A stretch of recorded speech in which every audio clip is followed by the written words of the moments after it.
Everyone, आप सभी का स्वागत है आपके अपने चैनल कॉमर्स स्पॉटलाइट में। मैं आयुषी, आपकी कॉमर्स एजुकेटर, स्वागत करती हूँ आपका आपके अपने चैनल पे। इस पर्टिकुलर चैनल पे आपके लिए UGC net set and assistant professor की तैयारी करवाई जा रही है और अभी फिलहाल हमने एक सीरीज स्टार्ट की हुई है top 50 topics paper two commerce के, और इसी में आपको बहुत सारे इंपॉर्टेंट टॉपिक्स में कवर करवाती हुई चल रही हूँ।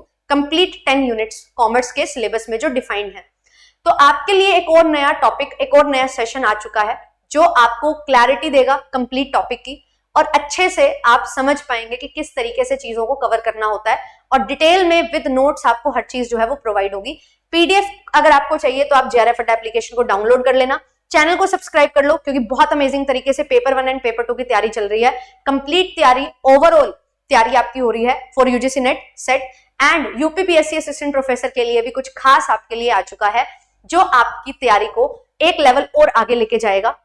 कोर्सेज हमने लॉन्च कर दिए हैं, तो अगर आप यूपीपीएससी की तैयारी कर रहे हो तो आप जो है कर सकते हैं कोर्सेज में एनरोल्ड। कोर्सेज में आपको लाइव एंड रिकॉर्डेड सेशंस मिलने वाले हैं। लाइव में हम क्वेश्चन प्रैक्टिस करेंगे, डाउट सॉल्विंग सेशंस होंगे और कॉन्सेप्ट भी समझेंगे। रिकॉर्डिंग्स में भी आपको जो है कंप्लीट रिवीजन मिलने वाली है यूनिट्स की। तो ये सारी चीजें आपके लिए हैं, और साथ ही साथ यूजीसी नेट के लिए भी सिल्वर एंड गोल्ड पैकेजेस हैं। जून 26 के लिए आप ज्वाइन कर सकते हो। 12 महीने की वैलिडिटी के साथ लाइव क्लासेस आपको मिलती हैं हर यूनिट की। पेपर 1 के साथ पेपर 2 कॉमर्स तो है ही, और बाकी अदर पेपर 2 भी हैं जो आपको मिल जाते हैं। और ऑनलाइन एंड ऑफलाइन हर तरीके से आपकी जो है सेवा जो है वो की जा रही है JRF अड्डा की तरफ से, है ना। और कुछ भी डाउट है आपके तो आप पूछ सकते हैं, ये कॉल कर सकते हो नंबर पे, विजिट कर सकते हो। जयपुर में ऑफिस है ना, हेडक्वार्टर्स हैं जयपुर में ही, तो वहां पे आप जो है JRF अड्डा ऑफलाइन सेंटर पे विजिट करके जो भी आपकी क्वेरीज है, कुछ पूछना है या ज्वाइन करना चाहते हो, ऑफलाइन क्लासेस लेना चाहते हो तो आप ले सकते हो। तो चलिए आज की जो सीरीज है टॉप 50 टॉपिक्स की, आज का जो टॉपिक है उसको स्टार्ट करते हैं। बहुत इंपॉर्टेंट टॉपिक आपके लिए होने वाले हैं। ये ऐसे टॉपिक हैं जो 110% आपके पेपर में आएंगे ही, तो यहां से आप अपने 100 मार्क्स बिल्कुल सिक्योर कर सकते हो। 50 टॉपिक्स, 50 क्वेश्चंस पेपर में मिलेंगे, 100 मार्क्स आपके गारंटेड हो जाएंगे। और बाकी भी आपके लिए क्वेश्चन प्रैक्टिस चल रहे हैं, PYQ चल रहे हैं। पेपर 1 में DIRC, अलग अलग तरीके के क्वेश्चन कैसे सॉल्व करने हैं, वो हर चीज आपको मैं करवाते हुए चल रही हूँ।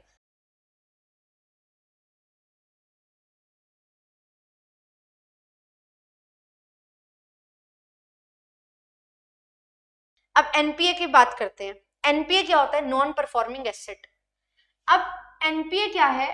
एक ऐसा लोन और ऐसा पैसा एडवांस किया गया है बैंक के द्वारा जिसकी बैंक को पेमेंट नहीं मिल रही। मैंने आपको पैसे दिए और मैंने बोला कि मेरे को जो है हर महीने 100 रुपए इंटरेस्ट चाहिए, ठीक है। आपने बोला ठीक है। 1 महीना हुआ, मैंने बोला पैसे, आप बोलते अगले महीने दे दूंगा। अगला महीना हुआ, मैंने कहा पैसे, आप बोलते अगले महीने मिलेंगे। फिर तीसरा महीना हुआ, मैंने कहा पैसे, आप बोलते नहीं मैंने नहीं देने। अब बैंक ना बार बार आपको बोलेगा तो पैसे दे पैसे दे पैसे दे, पर आप अगर नहीं दे रहे हो तो बैंक 90 दिन तक तो वेट करेगा कि पैसा आ जाएगा आ जाएगा आ जाएगा, पर जब पैसा नहीं आता ना तो वो 90 दिन के बाद उसको एनपीए में डाल देता है कि भाई ये पैसा अब मेरे लिए परफॉर्म नहीं कर रहा, तो उसको नॉन परफॉर्मिंग एसेट बोला जाता है। उसको क्या बोला जाता है? Non performing asset. तो अगर आपको इंटरेस्ट लोन की या लोन की इंस्टॉलमेंट नहीं मिल रही है और 90 दिन से ज्यादा हो चुके हैं, 91 दिन होते ही वो बन जाता है एनपीए, ठीक है। जब भी आपको टर्म लोन दिया जाता है तो वहां पे अगर आपकी किस्त या आपका ब्याज नहीं दिया जा रहा आपके द्वारा बैंक को, जो बैंक ने आपको लोन दिया है उस पे, तो वो क्या बन जाता है? एनपीए बन जाता है। तो the account remains out of order, that is the outstanding balance remains continuously in excess of the sanction limit. आपको जो लिमिट दी गई थी उस लिमिट को भी आपने पार कर दिया और आपने पैसा नहीं दिया, तो उसको आउट ऑफ ऑर्डर बोला जाता है बैंकिंग टर्म्स में। और ये टाइम पीरियड जो है, ये ड्रॉइंग पीरियड जो है, पावर नहीं पीरियड, ये जो टाइम पीरियड होता है हमारा 90 दिन का होता है, ठीक है। ये चीज आपने ध्यान में रखनी है। अब यहाँ पे मैम 90 दिन हो गया, ठीक है, ये हमने समझ लिया। तो एनपीए क्या है? इंटरेस्ट या इंस्टॉलमेंट 90 दिन से ज्यादा हो गई। Account remain out of order, पैसा नहीं मिल रहा, 90 दिन से ज्यादा हो गया। Bill remain overdue for a period of more than 90 days in the case of bill purchased and discounted. Bill discount किया गया था। बिल डिस्काउंटिंग क्या होता है? किसी ने उधार पे सामान लिया और जिससे सामान लिया वो बना के दे देता है बिल ऑफ एक्सचेंज, जिसने सामान लिया होता है वो साइन करके दे देता है कि हाँ तेरे को मैं पैसे दे दूंगा इतने टाइम के बाद। फिर जिसने सामान बेचा होता है उधार पे, वो बैंक के पास जाता है और उस बिल ऑफ एक्सचेंज को डिस्काउंट करवा लेता है कि मेरे को अभी पैसा दे दे, अपना कमीशन काट के बैंक को बोलता है वो, और तेरे पास पैसा आ जाएगा जब वो पर्सन 3 महीने के बाद पैसा देगा। बैंक कहता है ठीक है आ जाएगा पैसा, पर पैसा आया नहीं, तो यहाँ पे एनपीए हो गया बैंक के लिए, 90 दिन का टाइम हो जाना चाहिए, है ना। फिर अगर मैम हमने एग्रीकल्चर सेक्टर में दे रखा है लोन, तो वो 3 महीने की बात नहीं करते, है ना। उनके लिए क्या होता है, वो देखते हैं अपनी क्रॉप सीजन के हिसाब से कि भाई मैंने खेती की हुई है, मैंने क्रॉप उगाई हुई है, ये जब उग जाएगी, जब हार्वेस्टिंग होगी फिर पैसा देंगे। तो यहाँ पे जब इंस्टॉलमेंट और प्रिंसिपल ऑफ इंटरेस्ट जो है ओवर ड्यू होता है, शॉर्ट ड्यूरेशन क्रॉप यानी कि 1-2 महीने की जो ड्यूरेशन होती है उसमें 2 क्रॉप सीजन हम लेके चलते हैं, और जब लॉन्गर ड्यूरेशन होती है यानी कि 1 साल लग जाता है एक क्रॉप में उगने में, उसमें हम एक क्या लेके चलते हैं, सीजन लेके चलते हैं। तो एक सीजन लेके चला जाता है long duration crop season, 2 duration ली जाती है शॉर्ट क्रॉप ड्यूरेशन के केस में। तो वहां पे हमारा एनपीए का टाइम पीरियड 90 दिन नहीं होता, सीजन वाइज होता है। शॉर्ट ड्यूरेशन है क्रॉप की यानी कि 30 दिन 60 दिन में आपकी क्रॉप तैयार हो जाती है, तो 2 सीजन आपको मिलते हैं, और अगर 1 साल लगता है तो 1 ही सीजन आपको मिलता है। उसके बाद पैसा नहीं आया तो वो क्या बन जाता है, एनपीए बन जाता है। अब यहाँ पे एनपीए को कैटेगराइज किया हुआ है, इसको पढ़ने से पहले थोड़ा सा आगे चलते हैं। यहाँ पे अब मेरा पैसा अगर 90 दिन तक नहीं आया तो वो एनपीए नहीं है, पर पैसा तो मिल जाना चाहिए था जब ही ड्यू हुआ था। तो 90 दिन तक में भी इसको क्या है, 3 तरीके से डिवाइड किया गया। 90 दिन के बाद तो वो एनपीए बन गया, पर उससे पहले जो हमारा स्टैंडर्ड एसेट है उसमें भी 2 कैटेगरीज है, एक होता है रेगुलर, एक होता है स्ट्रेस्ड। स्ट्रेस्ड मतलब कि कुछ चिंता का विषय तो है, पैसा आ नहीं रहा, तो रेगुलर में तो डिले 1 भी दिन का नहीं होता, जैसे ड्यू डेट आई वैसे ही पेमेंट होगी। बट स्ट्रेस्ड में क्या होता है, 3 यहाँ पे हिस्से किए जाते हैं। SMA1 स्पेशल मेंशन अकाउंट बोला जाता है इस SMA को। SMA की फुल फॉर्म क्या होती है, स्पेशल मेंशन अकाउंट। अगर आपका पैसा 30 दिन तक नहीं आता तो SMA0 उसको बोला जाता है। तो 1 से लेके 30 दिन तक का डिले SMA0 में आता है। 31 दिन से 60 दिन का डिले SMA1 में आता है। 61 दिन से 90 दिन का डिले SMA2 में आता है। तो यहाँ पे भी स्ट्रेस तो है, कुछ ना कुछ तो गड़बड़ है, पैसा नहीं मिल रहा है, बट 90 दिन से कम है, तो इसीलिए इसको स्टैंडर्ड एसेट में रखा जाता है, और स्टैंडर्ड एसेट में स्ट्रेस्ड कैटेगरी में इसको रखा जाता है। और जैसे ही 90 दिन पार होते हैं तो यहाँ पे एनपीए बनता है, और एनपीए की फर्दर 3 कैटेगरीज है। 90 दिन के बाद यानी कि 91 दिन से लेके 12 महीने तक का जो टाइम है वो हमारा सब स्टैंडर्ड एसेट के लिए होता है। फिर एनपीए की ही दूसरी कैटेगरी है डाउटफुल एसेट, जब 1 साल से लेके 3 साल तक पैसा नहीं आ रहा, फिर बैंक आस ही छोड़ देता है कि पैसा मिलेगा, वो क्या करता है, नॉन रिकवरेबल 3 साल से ज्यादा हो गया तो उसको लॉस एसेट में डाल देता है कि पैसा यहां से नहीं मिलने वाला। ये कैटेगराइजेशन जो है वो की जाती है। तो याद रखिएगा, जो हमारे लोन्स एंड एडवांसेस हैं जो दिए गए हैं बैंक के द्वारा, यानी कि जो बैंक के एसेट है, फाइनेंशियल इंस्टीट्यूशंस के जो एसेट्स हैं, उनकी 2 कैटेगरी, स्टैंडर्ड एसेट्स और non performing asset. Standard asset में 2, रेगुलर और स्ट्रेस्ड। रेगुलर मतलब जहां पे डिले 1 भी दिन का नहीं है, स्ट्रेस में 3, SMA0, SMA1, SMA2 जहां पे 30 दिन, 31 से 60 और 61 से 90 दिन का डिले, और 90 से ज्यादा तो एनपीए बन गया, तो उसमें 3 कैटेगरीज है। कभी भी इस चीज में कंफ्यूज मत होना कि स्टैंडर्ड और सब स्टैंडर्ड 2 कैटेगरी होती है, नहीं, स्टैंडर्ड एंड एनपीए 2 कैटेगरीज होती है। एनपीए के अंडर फर्दर 3 कैटेगरीज में सब स्टैंडर्ड आता है जो 1 साल तक का डिले होल्ड करता है, 1 से 3 तक डाउटफुल आता है, एंड 3 साल के बाद हम मानते हैं कि अब तो पैसा रिकवर होने ही नहीं वाला, उसको हम लॉस एसेट में डाल देते हैं। ठीक है, तो यहाँ पे आप 12 मंथ्स टू 36 मंथ्स लिख सकते हो, और यहाँ पे मोर देन 36 मंथ्स में आपका लॉस एसेट बन जाता है। तो ये चीज आपको ध्यान में रखनी है। यहाँ पे एनपीए की कैटेगरीज जो है सब स्टैंडर्ड, फिर डाउटफुल, और यहाँ पे लॉस एसेट। तो लॉस एसेट को ऐसे भी बताया जाता है कि जहां पे आरबीआई ने बोल दिया है या बैंक ने बोल दिया कि अब पैसा रिकवर नहीं हो सकता, है ना, बट उसमें फिर भी कुछ ना कुछ वैल्यू है, तो वहां पे उसको जो है कंप्लीटली राइट ऑफ कर दिया जाता है कि कुछ पैसा मिलने की आस थी पर वो मिल नहीं रहा, तो इसको इसलिए उसको राइट ऑफ यहाँ पे किया जाता है। ठीक है,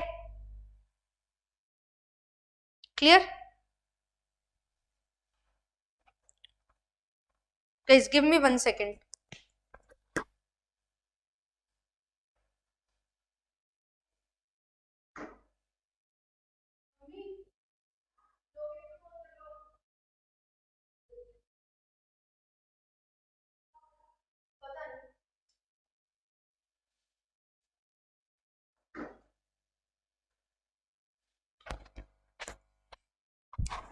हाँ जी, यहां तक चीजें क्लियर है? ठीक है, यहाँ पे देखो एनपीए लेस देन 12 मंथ्स, यहाँ पे विच रिमेन्स अबव 12 मंथ्स लिखा जाता है कहीं कहीं, यहाँ पे पर मैंने अपनी बैचलर्स की बुक में पढ़ा था, वहां पे 12 से 36 महीने का टाइम था, है ना, 3 साल तक का टाइम। 3 साल से ज्यादा तो वो क्या हो जाता है, वो हमारा लॉस एसेट बन जाता है कि अब पैसा नहीं मिलने वाला। ये चीज आपने ध्यान में रखनी है। फिर यहाँ पे एक चीज आती है कि आप कितना कितना पैसा राइट ऑफ करने वाले हो।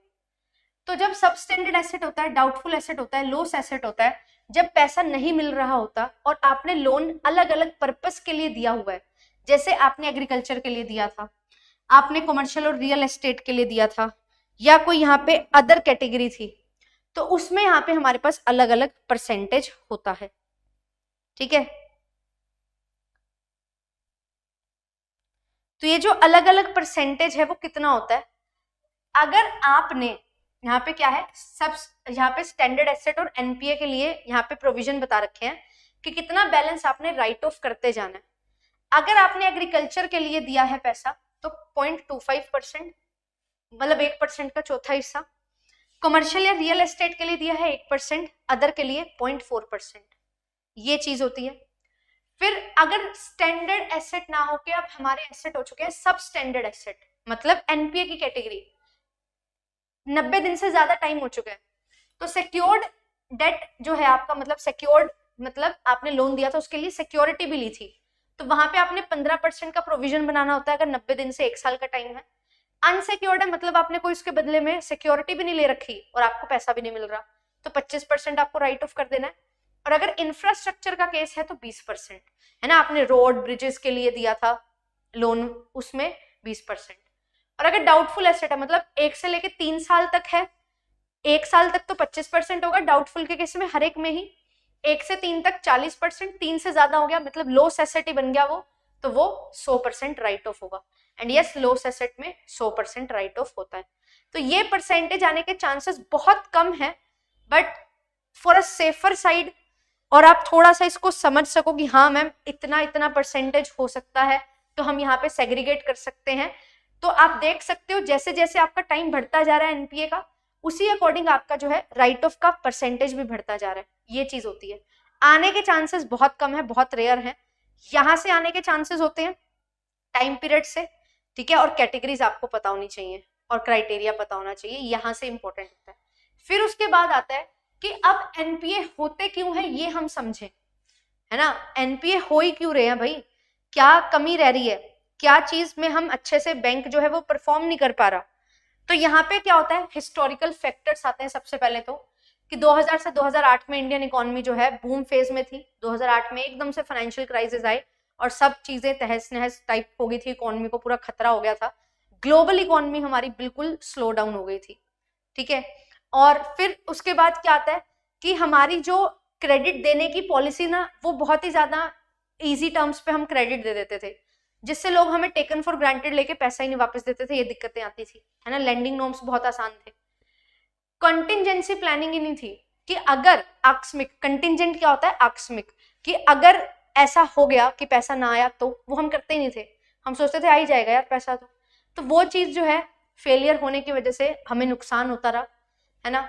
और माल एडमिनिस्ट्रेशन मतलब जानबूझ के जो लोग हैं वो, उनकी विल यही रहती थी पैसा लेके डिफॉल्ट करना, तो डिफॉल्टर्स की वजह से दिक्कत आती थी, बैंक को पैसे नहीं मिलते थे, है ना, कॉर्पोरेट्स जो है वो जानबूझ के ऐसा करते थे कि डिफॉल्ट करेंगे, फ्रॉड करेंगे। अनफोर्सिन इकोनॉमिक शॉक्स, जैसे हमें क्या पता था 2020 में कोविड आ जाएगा और इस तरीके की सिचुएशन हो जाएगी, सब काम बंद हो जाएंगे, एक दिन काम रुकता है तो बहुत नुकसान होता है, और यहाँ पे तो 2 से 3 महीने काम बिल्कुल बंद हो गया था, तो कितना मैसिव लॉस हमें हुआ था, है ना, जिससे जीडीपी इतनी स्लो डाउन हो गई थी, कम हो गई थी, बहुत बुरी हालत हो गई थी। डिमोनेटाइजेशन से भी हुआ था, है ना, एकदम से हुआ था, मोदी जी को पता नहीं क्या आया दिमाग में, उन्होंने एकदम से डिमोनेटाइजेशन के लिए बोल दिया। तो ये जो इकोनॉमिक शॉक होते हैं, इससे भी इकोनॉमी को बहुत ज्यादा नुकसान होता है, ठीक है, क्योंकि यहाँ पे जो डिमोनेटाइजेशन हुआ, जो जिसके पास ब्लैक मनी था उसको कैसे चैनलाइज करना था, बहुत सारा नुकसान हुआ था, लोगों ने बहुत पैसे जलाए थे क्योंकि उनके पास कोई रिकॉर्ड नहीं था और टाइम इतना कम था कि समझ नहीं आया, आधे लोगों की तो डेथ भी हो गई थी शॉक से कि भैया उनका पास जो इतना सारा पैसा था वो कैसे उसको यूज करेंगे, और ये एक्चुअली हुआ था। तो इकोनॉमी में बहुत नुकसान हुआ था। तो इम्पैक्ट क्या होता है, एनपीए के कारण हमने देख लिए, अब इसका इफेक्ट क्या पड़ता है। लेंडर्स जो है उनको क्या होता है, प्रॉफिट मार्जिन उसके कम हो जाते हैं। अब मैंने तो पैसा दिया लोन पे कि मेरे को पैसा इंक्रीज होके मिलेगा, और मेरा पैसा ही नहीं मिल रहा, तो क्या हुआ, मेरा प्रॉफिट मार्जिन कम हो गया। अब आपने अगर पैसा दिया था और वो एनपीए बनता जा रहा है, तो आप और प्रोजेक्ट में पैसा नहीं डाल सकते, है ना। इंटरेस्ट रेट जो है वो प्रॉफिट मार्जिन को मेंटेन करने के लिए क्या करते हैं, वो इंटरेस्ट रेट बढ़ा देते हैं, तो ये भी गलत है। अब जो पर्सन डिफॉल्ट कर रहा है वो तो डिफॉल्ट कर गया, पर जो जेन्युइन लोग थे उनको भी ज्यादा इंटरेस्ट रेट पे करना पड़ता है, ये नुकसान हमारे को देखने को मिलता है। Redirecting funds from the good project to the bad ones. अब क्या होता है कि जो अच्छे प्रोजेक्ट हैं उनमें से पैसा फिर दूसरे प्रोजेक्ट में लगा के हम क्या करते हैं, जो बैड वंस मतलब कि ऐसे प्रोजेक्ट में पैसा लगाया जो डूब रहा है, और अच्छे प्रोजेक्ट से पैसा निकाल लिया, तो ना तो अच्छा प्रोजेक्ट अच्छे से चल पाया, और जो बुरा प्रोजेक्ट था जो नहीं था प्रोडक्टिव वो तो डूब ही गया। पब्लिक सेक्टर बैंक के केस में क्या होता है, जो बैंक है उनका यहाँ पे बैड हेल्थ है, मींस वो जनरेट ही नहीं करके दे पा रहे प्रॉफिट।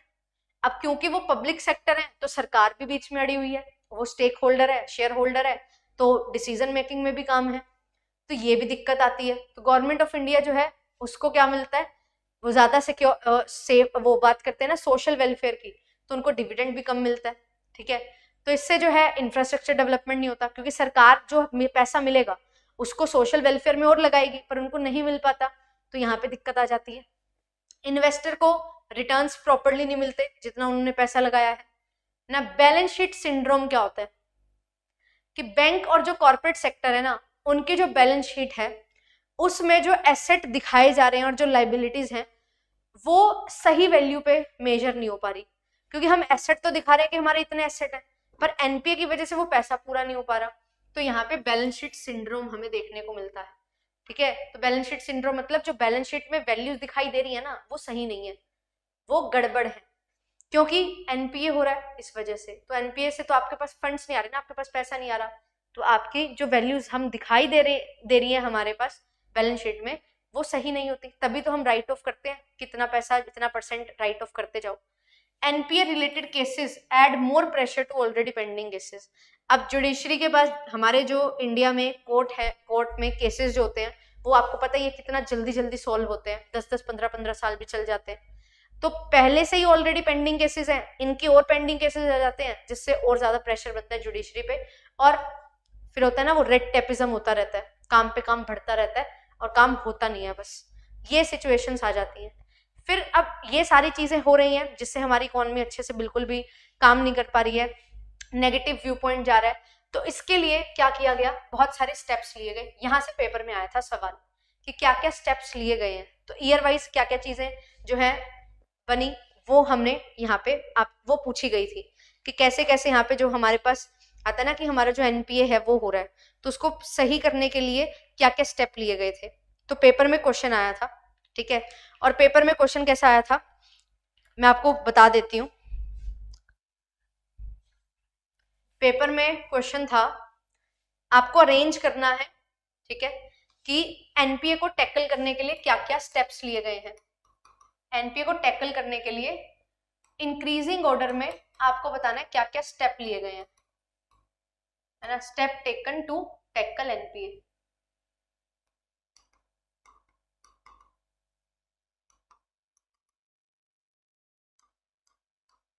इन इंक्रीजिंग ऑर्डर, ठीक है। तो यहाँ पे आपको दिया गया था corporate date restructuring,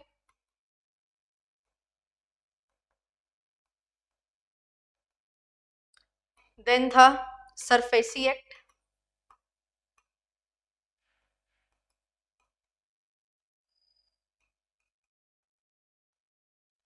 date recovery tribunal,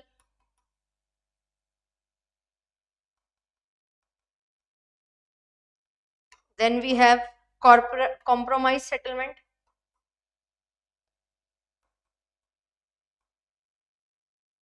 and lastly हमारे पास था क्रेडिट इंफॉर्मेशन ब्यूरो, ठीक है, ये दिया हुआ था। तो आपको अरेंज करना था तो अरेंज करने के लिए क्या पता होना चाहिए, ईयर्स पता होने चाहिए, क्रोनोलॉजी वाले सवाल होते हैं ये। तो सबसे पहले जो है हमारे पास यहाँ पे क्या आएगा, डेट रिकवरी ट्रिब्यूनल जो है ना, ये आया था 1993 में, ये याद रखना। फिर 2000 में हमारे पास क्रेडिट इंफॉर्मेशन ब्यूरो और कॉम्प्रोमाइज सेटलमेंट आया था, ठीक है। पहले क्रेडिट इंफॉर्मेशन ब्यूरो आया था, फिर कॉम्प्रोमाइज सेटलमेंट। देन 2001 में कॉर्पोरेट डेट रिस्ट्रक्चरिंग आया था, और 2002 में हमारे पास सरफेसी एक्ट आया था। और ऐसा नहीं है सिर्फ यही है, और भी हैं। अब इनको वन बाय वन पढ़ लेते हैं। यहाँ पे देखो सबसे पहले क्या है हमारे पास, डेट रिकवरी ट्रिब्यूनल, DTRs 1993 में। तो ये क्यों आए थे डेट रिकवरी ट्रिब्यूनल? ट्रिब्यूनल क्या होता है, एक कोर्ट की तरह ही होता है बट एक स्पेसिफिक काम करता है। तो ये डेट रिकवरी के लिए ही ट्रिब्यूनल बने थे। जैसे एनसीएलटी पढ़ते हैं ना हम, नेशनल कंपनी लॉ ट्रिब्यूनल, तो वो कंपनी लॉ से रिलेटेड ही सारे केसेस देखते हैं। तो ऐसे ही डेट रिकवरी ट्रिब्यूनल आया था कि यहाँ पे जो आपके पे एनपी होते हैं उनको सेटल करने के लिए जो टाइम लगता है ना, वो केसेस जो हैं वो मेन कोर्ट में ना जाए, एक अलग से कोर्ट बनाई जाए जिससे रिकवरी टाइमली हो सके और टाइम कम लगे। तो उसके लिए डीटीआर्स जो है वो आए थे। फिर क्रेडिट इंफॉर्मेशन ब्यूरो जो है ये 2000 में आया था। अब ये किस लिए आया था कि हमारा जो लोन हम दे रहे हैं ना वो बुरे लोगों के पास ना पहुंचे, मतलब ऐसे लोग जो पैसा वापस नहीं देते। मतलब यहाँ पे बात हुई थी कि क्रेडिट जो हम दे रहे हैं ना वो देख परख के लोगों को दे जिनका क्रेडिट स्कोर बढ़िया है, जिससे एनपीए हो ही ना, डिफॉल्टर्स का पहले से ही पता लग जाए। इसके लिए क्रेडिट इंफॉर्मेशन ब्यूरो आया था। फिर इसके बाद लोक अदालत भी आई थी। अब लोक अदालत क्या है कि ये हमें हेल्प करती है, जो छोटे अमाउंट के लोन होते हैं ना, पहले 5 लाख था, अब इसकी वैल्यू 20 लाख कर दी गई है रिसेंटली ही, है ना। तो यहाँ पे जो है आरबीआई के गाइडलाइंस के द्वारा यहाँ पे लोक अदालत बनाए गए हैं, जो यहाँ पे लीगल सिस्टम से बचते हैं, मतलब पूरा बहुत इनडेप्थ लीगैलिटी में नहीं जा रहे, अलग से लोक अदालत बना दी जो सिर्फ एनपीएस के लिए है। तो ये भी जो है 2001 में बनाया गया था। इसकी वैल्यू याद रखना 20 लाख है, पहले 5 लाख हुआ करती थी। फिर इसके बाद आया था सरफेसी एक्ट, ये 2002 में आया था। एसेट सिक्योरिटाइजेशन हमने पढ़ा था ना फाइनेंस में, वही है। तो सिक्योरिटाइजेशन और reconstruction of financial assets and enforcement. यहाँ पे क्या होता है सरफेसी एक्ट में, जो बैंक है वो अपने इलिक्विड एसेट को लिक्विडिटी प्रोवाइड करते हैं, कि जो एसेट उन्होंने ऑलरेडी किसी को दे रखे हैं लोन पे, अब वो इलिक्विड है, उसका वो यूज नहीं कर सकते क्योंकि जिनको दिया वो यूज कर रहा है उस पैसे का। तो कैसे उसका पूल बनाया जाता है और उस पूल को स्पेशल पर्पस व्हीकल के थ्रू इन्वेस्टर्स तक बेचा जाता है और इन्वेस्टर्स से पैसे लेते हैं, ऑफ बैलेंस शीट सेटलमेंट भी इसको बोला जाता है। तो ये जो है ये 2002 में आया था कि यहाँ पे जो है एनपीए को कैसे रिकवर करना है बिना कोर्ट के इंटरवेंशन के।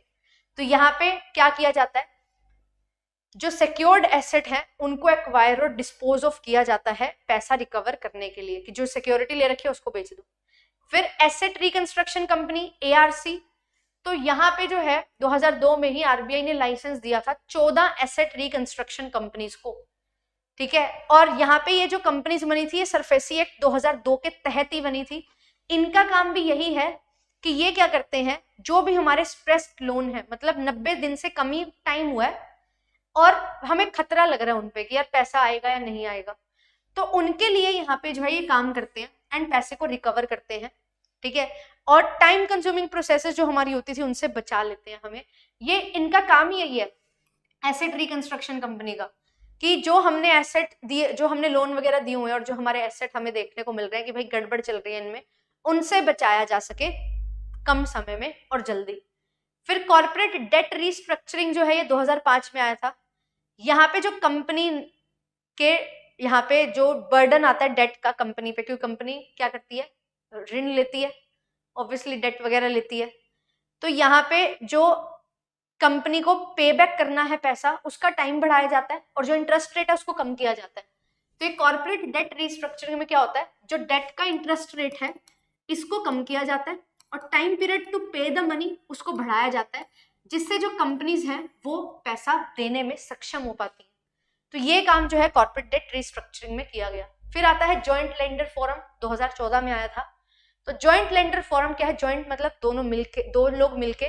तो यहाँ पे जो लेंडर बैंक है ना, जिन्होंने पैसा दिया है, वो आपस में ग्रुपिज्म कर लेते हैं, ग्रुप बना लेते हैं। एंड यहाँ पे जो लोन है हमारे 100 करोड़ या उससे ज्यादा के, जो स्ट्रेस एसेट बन चुके हैं उसको रिकवर करने की यहाँ पे बात होती है।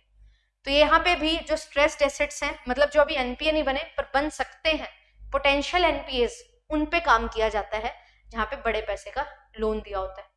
फिर आता है मिशन इंद्रधनुष। तो इंद्रधनुष फ्रेमवर्क जो है ये है जो पब्लिक सेक्टर बैंक है उनको कॉम्प्रिहेंसिव रिफॉर्म लाया जाए। ये मिशन इंद्रधनुष हमारा पीजे नायक कमेटी ने भी दिया था।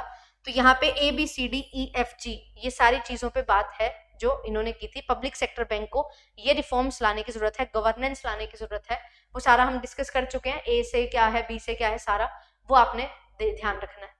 फिर इंसॉल्वेंसी एंड बैंक्रप्सी कोड 2016 में आया था, ये भी लाया गया था। ठीक है, यहाँ पे जो है चक्रव्यूह चैलेंज जो है उसको यहाँ पे दिखाया गया था कि कैसे जो बैंक है उसके एसेट एक चक्रव्यूह में फंस जाते हैं कि जो उसका पैसा है वो उसका पैसा ही नहीं रहा, किसी और ने ले लिया। तो वो चीज भी यहाँ पे जो है लाई गई थी। ठीक है, एक चक्रव्यूह चैलेंज के हिसाब को यहाँ पे नाम दिया गया था उसको, एंड कैसे पैसा रिकवर करना है वो रिकवर करने के बाद इंसॉल्वेंसी एंड बैंक्रप्सी कोड के तहत यहाँ पे टैकल किया गया था एनपीए को। एंड आरबीआई के revise stress asset resolution norms 2019 में बात आई कि जो स्ट्रेस एसेट्स हैं उनको किस तरीके से अब जो है यहाँ पे कंसीडर किया जाएगा, उनके जो रूल्स हैं वो चेंज किए गए जिससे और बेटर तरीके से आपका पैसा रिकवर हो जाए, उसकी बात की गई थी। तो ये सारी चीजें थी। ठीक है, तो ये सारी चीजें थी जिन्होंने हेल्प की कहीं ना कहीं एनपीए को कम होने में। अगर आप पैसा प्रोवाइड कर रहे हो किसी को और उसको एक्स्ट्रा टाइम दे देते हो और वो जेन्युइन है तो वो एक्स्ट्रा टाइम में आपका पैसा दे देगा। तो इसीलिए जो है यहाँ पे बात आई थी कि डेट रिकवरी ट्रिब्यूनल आए, है ना। इंसॉल्वेंसी एंड बैंक्रप्सी कोड में यहाँ पे जो इकोनॉमिक सर्वे में ये पूरी चीज आई थी कि कैसे जो हमारे एसेट नॉन परफॉर्मिंग हो रहे हैं उनसे हम बच रहे हैं। तो ये पूरा का पूरा एक एक्ट के तहत वहां पे प्रोविजन डाला गया था, और जब एक्ट बन जाता है तो वो बिल्कुल 100% फॉलो किया जाता है। तो वो चीज फॉलो करी गई थी कि एनपीए ना हो, उसके लिए ये बैंक्रप्सी एंड इंसॉल्वेंसी एक्ट बनाया गया था कि जो लोग पैसा नहीं दे पा रहे वो अपने आप को इंसॉल्वेंट घोषित कर दो सरकार वो जाके, है ना, कोर्ट में। तो इंसॉल्वेंट जब बन जाता है तो उससे पैसा रिकवर जितना उसके पास है उसी वैल्यू से किया जाएगा, कम है ज्यादा है जितना भी है उतना मिलेगा। बट हाँ, जो पर्सन अब बैंक्रप्ट हो चुका है या इंसॉल्वेंट घोषित हो चुका है, अब वो पर्सन आगे वो काम नहीं कर पाएगा। इसीलिए जो है ये चीज जो बार बार लोग डिफॉल्ट कर रहे थे ना, उससे बचा जा रहा था इस वजह से। तो ये सारी चीजें जो है वो की गई थी एनपीए के लिए। ठीक है, ये आपने याद रखना है। और फर्दर इन्होंने बोला अभी और भी हमें रिफॉर्म्स चाहिए। वो क्या है कि आप जो है अगर आपको ऐसा लग रहा है ना कि ये पैसा डूब सकता है तो उसको कम अमाउंट को ही एक्सेप्ट कर लो। आपने अगर 1 करोड़ का लोन दिया और आप बोल रहे हो कि ना मेरे को तो 1 करोड़ ही चाहिए, अगर आपको 90 लाख मिल रहा है तो 90 लाख लेके बैठ जाओ, हेयर कट्स करो। ठीक है, एक्सेप्ट करो losses on loan. They should be able to do so without any fear of harassment by the investigation agencies. अब यहाँ पे जो है क्या होना चाहिए कि जो इन्वेस्टिगेटिंग एजेंसीज है ना वो सामने आए और पूरा अच्छे से तहकीकात करके अपने लोन को पूरा रिकवर करें। इंडियन बैंक एसोसिएशन जो है उनको 6 मेंबर पैनल बनाना चाहिए, जो यहाँ पे जो लीड लेंडर्स हैं जो पैसा दे रहे हैं और लीडिंग बैंक्स हैं, बड़े बैंक्स हैं, उनमें यहाँ पे वो जो है चेंजेस आए। ठीक है, और ज्यादा से ज्यादा पैनल बैठे जो डिस्कस करें और कैसे पैसा देना है, किसको देना है, कब देना है, कैसे देना है, वो सारी चीजें डिस्कस करें। ठीक है, और यहाँ पे जो है लोन रेजोल्यूशन अथॉरिटी जो है वो भी यहाँ पे बनाई जाए। एक ऑल्टरनेटिव जो है वो ये भी दिया गया कि लोन रेजोल्यूशन अथॉरिटी बनाई जाए। ठीक है, अगर एक एक्ट के द्वारा पार्लियामेंट में पास करवाया जाए, एंड लोन कैसे मिलेगा, किसको मिलेगा, और कैसे वो जो लोन दिया है वो पूरा रेजोल्यूशन होगा, पूरा रिजोल्व होगा, कब कैसे पेमेंट होगी, वापस रीपेमेंट होगी, उसके लिए भी अलग से अथॉरिटी बनाने की बात की गई है। और गवर्नमेंट जो है उसको यहाँ पे जैसे ही अब यहाँ पे एडिशनल कैपिटल रिक्वायरमेंट है किसी की, तो यहाँ पे इन्होंने क्या बोला है कि आप अपने बैंक्स को रिकैपिटलाइज करो।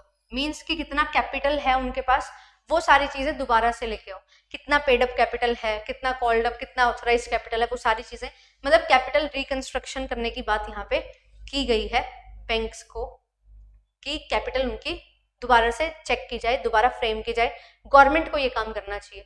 और quality of lending public sector bank है इंप्रूव करना चाहिए, मतलब कि जो आप जिनको पैसा दे रहे हो ना वो देख के पैसा दो, ऐसे किसी को भी पैसा ना पकड़ा दो, अच्छे से क्रेडिट स्कोर वगैरह देखो, सो दैट प्रॉब्लम वापस दोबारा ना आए।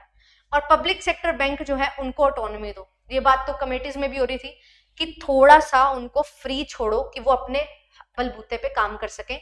बीच में हर जगह जो है अपना इंटेलिजेंस गवर्नमेंट का डालना जरूरी नहीं है, ठीक है। तो गवर्नमेंट का शेयर 50% से 33% इन्होंने क्या कहा है, कम करो, मतलब 50% से कम करो या 33% तक लेके आओ। जिससे क्या होगा, जिससे ऑटोनॉमी मिलेगी बैंक्स को। और पब्लिक सेक्टर बैंक को जो है क्या होना चाहिए, इनका जो मैनेजमेंट है, जो बोर्ड ऑफ डायरेक्टर्स है, वो रिस्पॉन्सिबल हो, ठीक है, अपॉइंटमेंट्स के लिए। चीफ एग्जीक्यूटिव जो है वो भी यहाँ पे रिस्पॉन्सिबल बने, ना कि सरकार। इनके बारे में बात यहाँ पे की गई है। और अगर शेयर जो है गवर्नमेंट का वो ट्रांसफर हो जाएगा होल्डिंग कंपनी से, देन डिसीजंस जो है वो बोर्ड के द्वारा लिए जाएंगे एंड अच्छे तरीके से बैंक काम कर पाएगा, एफिशिएंसी से बैंक काम कर पाएगा, ठीक है। तो कमर्शियल एनवायरनमेंट होना चाहिए पब्लिक सेक्टर बैंक में भी, जहाँ पे काम अच्छे से हो सके, हर पर्सन अपने काम के लिए अकाउंटेबल हो, जवाबदेह हो, एंड डायरेक्ट कंट्रोल सरकार का ना हो, क्योंकि सरकार जो है फिर अच्छे से काम करने नहीं देती। बैंक का जो मेन पर्पस है प्रॉफिट कमाना, वो नहीं कमाने देती, जिसकी वजह से दिक्कत होती है।